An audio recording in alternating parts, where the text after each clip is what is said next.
कक्षा 10वीं, विषय सामाजिक विज्ञान, भाग राजनीति विज्ञान। राजनीतिक खंड से आप उन लोग पढ़ रहे हैं। क्या पढ़ रहे हैं राजनीतिक खंड से? संविधान, भारत के संविधान का निर्माण। तो इसमें मैं बतला रहा था भारतीय संविधान की उद्देशिका के बारे में। पेज नंबर 163 देख लो। भारतीय संविधान की उद्देशिका में दिए गए मूल्य व आदर्श। तो मूल्य व आदर्श के बारे में मैं बतला रहा था। कल बतलाया था अंगीकृत माने मान्यता देना, अधिनियमित माने कानून का रूप देना, और आत्मार्पित माने अपने आप को देना या समर्पित करना। और इसमें बतलाया था डॉक्टर अंबेडकर के शब्दों में। फिर प्रभुत्व संपन्न, समाजवादी, पंथ निरपेक्ष, लोकतंत्रात्मक और गणराज्य। और आज पढ़ेंगे सामाजिक, आर्थिक और राजनैतिक न्याय। ठीक है, तो ध्यान से सुनिए। सामाजिक, आर्थिक और राजनैतिक न्याय। न्याय से तात्पर्य है कि जिसका जो हक या अधिकार है वह उसे मिले, और अगर कोई व्यक्ति या शासन उसका उल्लंघन करता है तो वह दंडित। इसी को न्याय कहा गया है। जिसका जो हक उसको मिलना चाहिए। ठीक है। और यदि कोई व्यक्ति उस शासन का उल्लंघन करता है, उस अधिकार का उल्लंघन करता है, तो उसको दंड देना चाहिए। अगर किसी को उसकी गरीबी, राजनैतिक विचार, जाति, धर्म या लिंग के कारण अपने अधिकारों से वंचित रहना पड़ता है, तो गणराज्य का दायित्व है कि उसके अधिकार उसे दिलवाए और ऐसी परिस्थितियां निर्मित करे ताकि इन कारणों से कोई अपना अधिकार ना खो पाए। भाव समझ आ रहा है? कहने का तात्पर्य क्या है? कोई गरीब है, किसी का राजनीतिक विचार है, कोई जाति, धर्म या लिंग के कारण अपने अधिकारों से वंचित है, या उसे अपना अधिकार नहीं मिल पा रहा है, सही न्याय नहीं मिल पा रहा है, तो शासन का दायित्व है, गणराज्य का दायित्व है कि उनके अधिकार उनको दिलवाया जाए। ऐसे माहौल पैदा करना। न्याय गहरे रूप में समानता और समान अवसर की अवधारणाओं से जुड़ा हुआ है। समान अवसर जानते हैं ना? चाहे गरीब हो या अमीर हो या मध्य वर्ग के, सभी के लिए यदि नौकरी का क्या है? अधिकार है, उसके लिए योग्य है व्यक्ति, तो सबको अवसर देना चाहिए, समान अवसर।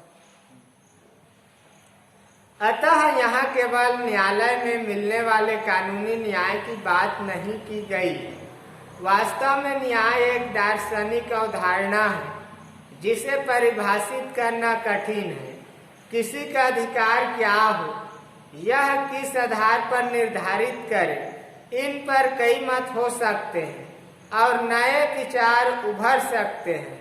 इस कारण समय समय पर न्याय की अवधारणा पर पुनर्विचार करके नीति बनाना भी गणराज्य से अपेक्षित है। देख लो, इस कारण समय समय पर न्याय की अवधारणा पर पुनर्विचार करके नीति बनाना भी क्या है? गणराज्य से अपेक्षित है। अपेक्षित माने क्या होता है? उसका अपेक्षा करना। रेड कलर में लिखा है, देख लो। मुन्ना एक आदिवासी लड़का है जो पायलट बनना चाहता है, लेकिन उसके क्षेत्र में इसके लिए जरूरी शिक्षा की व्यवस्था नहीं है। उसे दूर किसी महानगर में जाकर इसकी शिक्षा हासिल करनी होगी, मगर मुन्ना के पास इसके लिए आवश्यक धन नहीं है। क्या यह एक न्यायपूर्ण स्थिति है? आगे देखिए, प्रमिला और उसके पति दोनों एक कंप्यूटर कंपनी में बड़े पद पर काम करते हैं। जब उनकी बच्ची हुई तो परिवार वालों ने प्रमिला पर दबाव डाला कि वह अपनी नौकरी छोड़ दे ताकि बच्ची की देखभाल ठीक से हो सके। क्या यह एक न्यायपूर्ण स्थिति है? नहीं, उसके लिए नियम कानून की व्यवस्था करनी चाहिए। और क्या है, इस स्थिति में सरकारी या गैर सरकारी जो संस्था है तो उसके लिए छुट्टी प्रदान करना चाहिए, कुछ ऐसे रूल निर्माण करना चाहिए। ठीक है। हनीफ का विचार है कि लोगों को विदेशी सामान उपयोग नहीं करना चाहिए और केवल स्वदेशी चीजों को खरीदना चाहिए, और वह इस विचार को लेखों व भाषणों के माध्यम से लोगों तक पहुंचाता है। लेकिन जब भी वह नौकरी के लिए आवेदन करता है उसे यह कहकर लौटा दिया जाता है कि आपके विचार अतिवादी है। क्या यह एक न्यायपूर्ण स्थिति है?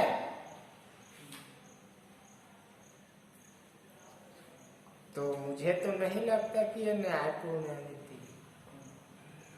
है। भाव समझ रहे हैं? उसमें क्या दिया है आपके बुक में? उसी को तो पढ़ रहा हूं, पेज नंबर 166।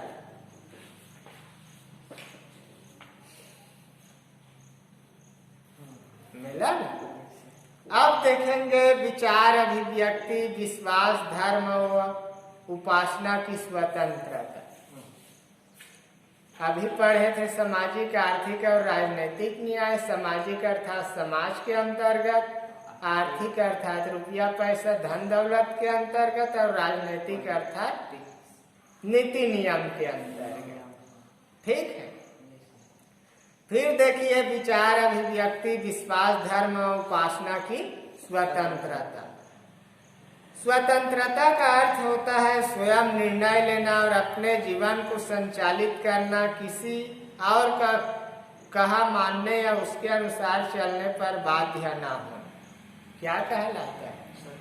स्वतंत्रता। और मेरे ख्याल से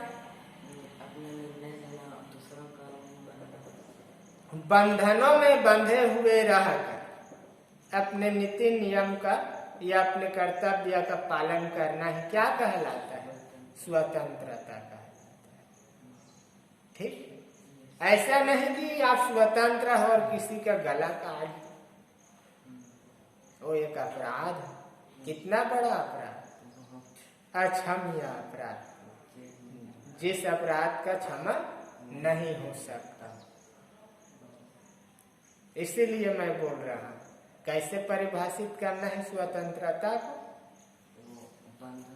बंधनों में बंधे हुए रहकर अपने कर्तव्य का पालन करना क्या कहलाता है? स्वतंत्रता कहलाता है। और बंधन नहीं रहेगा तो मनुष्य तो पशु के समान हो जाएगा, अपराध कर बैठेगा, जो चाहेगा वैसे कर्म करेगा। और बंधन रहेगा तो जैसे देख लीजिए, विद्यालय में बच्चों को शिक्षक के सामने रहकर पढ़ना पड़ता है, और शिक्षक पढ़ा रहा है। तो क्या है, जो स्कूल विद्यालय का नियम कानून है उस पर चलना अति आवश्यक है। और यदि शिक्षक विद्यार्थी के समान रह जाएंगे, दोनों में कोई फर्क या अंतर नहीं रहेगा, तो शिक्षक और स्टूडेंट अर्थात शिक्षक द्वारा स्टूडेंट पर जो दबाव है वो हट जाएगा। तो स्टूडेंट सही नीति नियम से पढ़ पाएंगे क्या? नहीं पढ़ पाएंगे। वो तो वह कुछ खेल के प्रति ध्यान आकर्षित हो जाएगा उनका। तो कहीं और दूसरे तरह यदि कोई बच्चा अपने माँ बाप का कहा नहीं मानेगा और मैं स्वतंत्र हूँ कहकर वो अपराध कर बैठेगा या गलत कार्य करेगा, तो ये भी स्वतंत्रता नहीं। इसलिए बंधनों में बंधे हुए रहकर अपने कर्तव्य का पालन करना क्या कहलाता है? आगे देखिए, भारत के हर नागरिक को खुद सोचकर अपने विचार बनाने, उनके अनुरूप जीने तथा उन्हें खुलकर दूसरों को बताने की स्वतंत्रता है। उन्हें किसी की बात मानने या न मानने, किसी भी धर्म को मानने या न मानने तथा किसी भी तरीके से उपासना करने या न करने का अधिकार होगा। नागरिक कैसे किस तरह अपने विचारों को अभिव्यक्त करें और सोचें, अपने विचारों पर किस तरह अमल करें, इस पर कोई अनुचित पाबंदी नहीं है। इसकी केवल एक शर्त है कि इससे दूसरे नागरिकों की स्वतंत्रता के अधिकारों का उल्लंघन ना हो, यानी किसी अन्य व्यक्ति को बाध्य करने का प्रयास ना करें। न्याय की तरह स्वतंत्रता भी एक दार्शनिक अवधारणा है जिसे कानूनी रूप में परिभाषित करना पर्याप्त नहीं है। स्वतंत्रता का अर्थ यह भी है कि हर व्यक्ति स्वयं के निर्णय लेने के लिए सक्षम बने। उसे अपने परिवार, समाज, बड़े बुजुर्ग, पति या पत्नी या शासन के प्रभाव से मुक्त होकर सोचने व निर्णय लेने के अवसर मिले और उसमें यह सामर्थ्य भी हो। इसी के माध्यम से हर व्यक्ति अपने व्यक्तित्व को उभार सकता है और अपने आप को विकसित कर सकता है। क्या इस स्वतंत्रता की कोई सीमा हो सकती है? यदि हाँ, तो वह क्या हो, किस प्रकार लागू हो, इन बातों पर भी कई विचार हैं। इस बारे में आप समझ भी समय के साथ विकसित होती रही है। आम समझ की बात है। कौन सी समझ की बात है? तो ये तो समझ गए होंगे, विचार, अभिव्यक्ति, विश्वास, धर्म और उपासना की स्वतंत्रता। विचार अर्थात व्यक्ति विचार करने के लिए पूर्ण रूप से स्वतंत्र है। अभिव्यक्ति किसे कहा जाता है? सभी व्यक्ति के साथ जो संबंध है या जो भाव है व्यक्तियों का, उसके लिए स्वतंत्र हो। विश्वास, आस्था, तो एक व्यक्ति दूसरे व्यक्ति पर विश्वास करे या ना करे, उनके लिए भी व्यक्ति स्वतंत्र होना चाहिए। धर्म, तो व्यक्ति कौन से धर्म मानेगा, किस देवी देवता की उपासना करेगा, पूजा अर्चना करेगा, उसके लिए भी क्या है, व्यक्ति स्वतंत्र है। बन जाएगा? प्रश्न है, लिख लीजिए अर्थात टिक कर लो। छत्तीसगढ़ की 40% महिलाएं निरक्षर हैं। इससे उनकी स्वतंत्रता किस तरह प्रभावित होगी? तो गैर पूंजी का सहारा लेकर लिखना।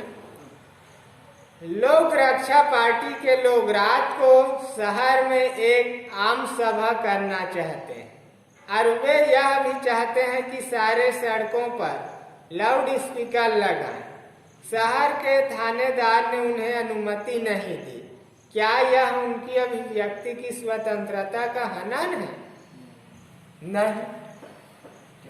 भाई सभा करना चाहता है तो एक स्थान में बुला ले और मीटिंग कर, सभा नियोजित कर। लाउड स्पीकर लगाने की क्या आवश्यकता है? होगा ना। और दूसरे तरफ देखें तो क्या है, चुनाव प्रचार के लिए लोग क्या करते हैं? लाउड स्पीकर का क्या करते हैं? प्रयोग करते हैं। तो दोनों साइड से देखें तो क्या है, हनन कहना चाहिए या नहीं कहना चाहिए? प्रतिष्ठा और अवसर की समता। यहाँ ध्यान देने की बात यह है कि संविधान दो तरह की समता की बात कर रहा है, प्रतिष्ठा और अवसर की। प्रतिष्ठा की समानता भारत में कई मायनों में अत्यधिक महत्वपूर्ण रही है। सदियों से हमारे समाज में पितृसत्ता, जातिवाद और सामंतवाद के चलते हैसियत या प्रतिष्ठा में बहुत असमानता थी। यहाँ तक कि कुछ लोगों को अप्रिय भी माना गया और इस कारण वे अनेक अधिकारों से वंचित रहे। पहले युग में कैसे होता था, ऐसे विद्यालय नहीं हुआ करता था। लोगों को पढ़ने के लिए किसी दूसरे के आड़ पर्ची में जा करके क्या करना पड़ता था, पढ़ना पड़ता था। और क्या है, जो निम्न वर्ग के लोग होते थे, नीचे कास्ट के लोग होते थे, उनको विद्यालय में दाखिला भी नहीं लिया जाता था। इसीलिए तो अस्पृश्यता आगे बढ़ता गया। और देख लो, अस्पृश्यता को दूर करने के लिए इस संविधान में क्या बनाया गया, नियम कानून बनाया गया, प्यार बनाया गया है ना। और आज चाहे वो निम्न कास्ट के हो या उच्च कास्ट के, सभी व्यक्ति क्या है, समान है। ये किन कारण से हो पाए, यही संवैधानिक नियम कानून के कारण हो पाए। यहाँ तक कि कुछ लोगों को अप्रिय भी माना गया और इस कारण से वे अनेक अधिकारों से वंचित रहे। दूसरी ओर समाज में कई श्रेणियां बनी हुई थी जिनको विशेषाधिकार प्राप्त थे। उदाहरण के लिए राज परिवार और उनसे जुड़े लोगों एवं ऊंची जाति के लोगों को आम लोगों से अलग माना जाता था। इनके अलावा कई लोग जो अंग्रेजी शासन के वफादार थे, उन्हें शासन की ओर से विशिष्ट दर्जा प्राप्त था। इन असमानताओं को खत्म करने की बात की गई ताकि हर व्यक्ति अपना मनचाहा जीवन जी सके और अपने मनचाहे काम कर पाए। इसके लिए दो तरह के कदम उठाए गए। किस तरह के कदम उठाए गए, दो तरह। अब मुझे बताइए, जो उच्च कास्ट के वो सोना चांदी के भोजन करते होंगे क्या, या उसमें जो रक्त है वो अलग कलर का रक्त हो, या वो ऊंचे कास्ट के है मान में और कोई दूसरा निम्न कास्ट का है, तो निम्न कास्ट के व्यक्ति में एक ही हाथ होगा, एक ही आंख होगा क्या? और उच्च कास्ट के व्यक्ति में 4 हाथ पैर होगा क्या? दो ही हाथ होगा, 2 ही पैर होगा। शारीरिक बनावट उसी प्रकार से होगा। हालांकि आर्थिक दृष्टि से देखें तो क्या है, उसमें अमीरी गरीबी है। और शास्त्रों की दृष्टि से देखें तो क्या है, उसको बांटा गया है समाज को कितने भागों में, 4 भागों में। क्या क्या था, ब्राह्मण, क्षत्रिय, वैश्य, शूद्र, 4 वर्ग है। तो चारों वर्गों में जो लोग हैं, तो लोगों के जो बनावट है, शारीरिक बनावट, उसमें किसी प्रकार का अंतर है क्या? अंतर नहीं है, वही है। हालांकि किसी कारणवश कोई व्यक्ति विकलांग हो सकता है, गूंगा, बहरा, अंधा हो सकता है, उसको मैं नहीं कह सकता, किंतु शारीरिक बनावट और मानसिकता और रहन सहन एक ही प्रकार का होगा। और आर्थिक दृष्टि से देखें तो कोई गरीब है, कोई पूंजीपति, यही बात है।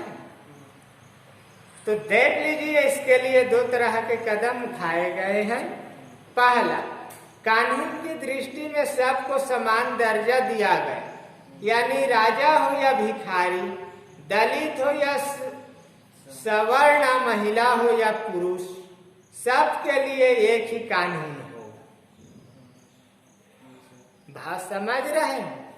जैसे कोई गरीब है, किसी के साथ युद्ध हो गया, मार काट हो गया, तो उसको फांसी लगेगा।